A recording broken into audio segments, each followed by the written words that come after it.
Hi guys, welcome back. It's Masters Week. So in this video, I'm going to discuss my picks for the Masters. I'm also going to explain exactly how you can hit a draw, but we're going to also test whether you actually need to hit a draw. Are you going to end up hitting more greens or more fairways? Let's get started.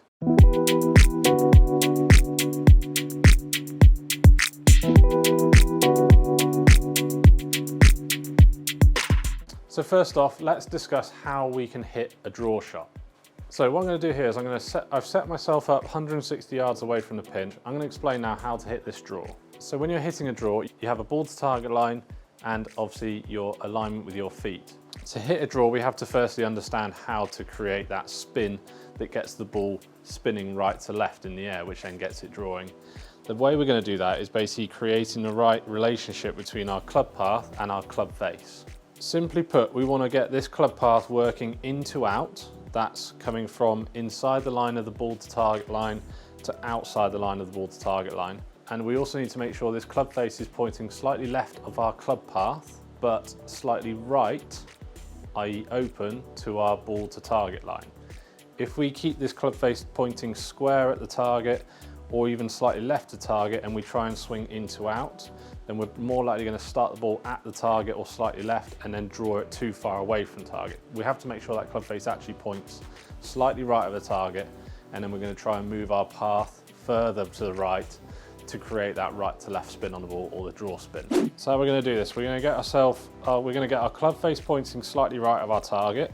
We're going to get our feet pointing slightly further right than our club face, and our shoulders are ideally going to match up with our feet.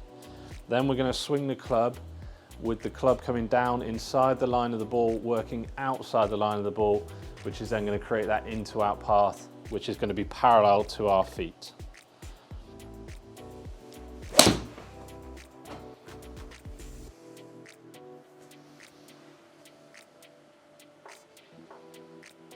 So who's my first pick for the Masters? Well, this is a slightly obvious one based on last week's performance, but it's going to be Jordan Spieth. The man in form, has unbelievable record round Augusta, and yes, he does play a draw. So let's test the theory that playing a draw is better than playing a fade or playing it straight. To test this, what I'm going to do, I'm going to hit 5 shots with each. I'm going to hit 5 draws, 5 fades, 5 straight shots, or as straight as I possibly can.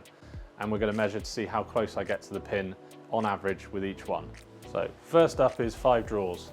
Aiming right, keeping the club face slightly closed to my alignment, and then swinging along my alignment.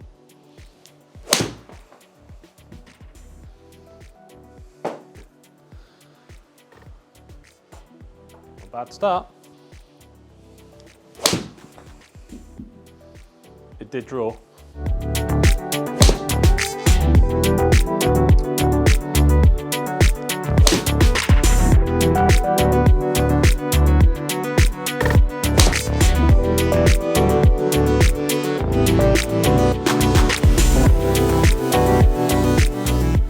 So that's 5 draws, all of which finished pretty close to target. Now let's hit 5 fades and see if I can get it as close.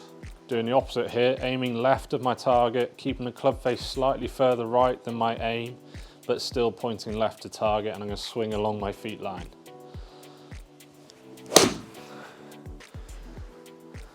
There you go, get a nice little fade. Not a lot of difference in the distance either, which is a belief that you can hit a draw further.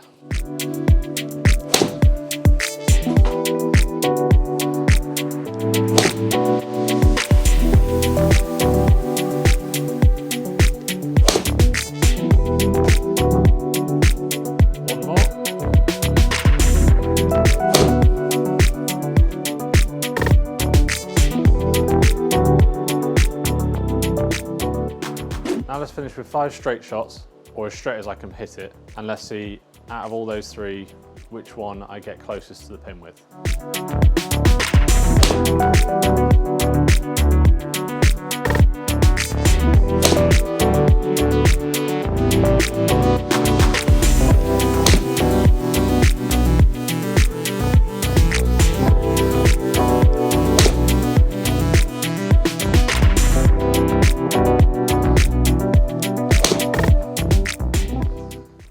Pretty good straight one to finish.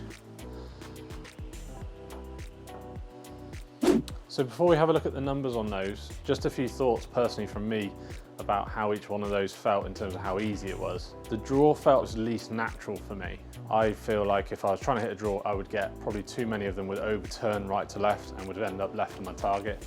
When I was hitting a fade, it felt much more controllable. However, I did feel again that I was probably going to feel that I could potentially overfade it and end up slicing it to the right. So controlling the amount of shape, whichever way I hit it, was going to be potentially an issue. And when I tried to hit it straight, actually for me felt like the most natural swing. You know, knowing my game is how I try and play really. I'm not looking to shape the ball too much either way, just trying to hit it nice and straight. So that's for me trying to create a nice straight path through the ball, club face staying as square as possible and as stable as possible. So let's have a look at the numbers really quick, see which one is actually getting closest to that pin. So you can see in the numbers there, the most consistent shot was the one where I'm trying to hit it straight. That's the smallest dispersion, i.e. the smallest scatter of shots out of those 5, which just goes to show that when I'm trying to create as neutral a path and face as possible, it is actually creating the most consistent shot for me. So that is my functional swing that I'll rely on most of the time. The main thing from this I want you to learn is that you don't have to hit a certain shape to get better golf. All you have to do is learn how to make your swing functional, and whichever shape that creates should be the one that you rely on the most, because that's the one you're going to be most consistent with. So my second pick for the Masters this year is a slight outsider, but he's in form, and that's Cameron Smith, the Aussie. Second last year in the Masters, the only man to shoot in the 60s in all 4 rounds at the Masters, and he's in form this year. He's already had some good results in the PGA Tour this year, so Cameron Smith is my number 2 pick. And my final pick is a bit of a fan favourite, but he's always the bridesmaid, never the bride. It's Tony Finau. Finished runner-up in about every competition he plays so far this year, and I feel like he's due a win, and why not make it a big one? He showed form there in the last few years at Augusta, and he's got the game for it. He hits it long, he's very consistent. If he can have a good week with the putter and keep those kind of nerves going on Sunday, I think he's got a great chance to win this week. They're my picks for the Masters. Who have you got for the Masters? Pop it down in the comments down below, I want to know. If you enjoyed this style of video, please let me know by hitting that thumbs up. If there's anything else you want to see, put it down in the comments below too. If you're new here and you haven't already, please tap that subscribe button and the little bell icon next to it, and you'll get notified of every new video I post. Thanks for watching, guys. Stay safe and enjoy the Masters. See you next time.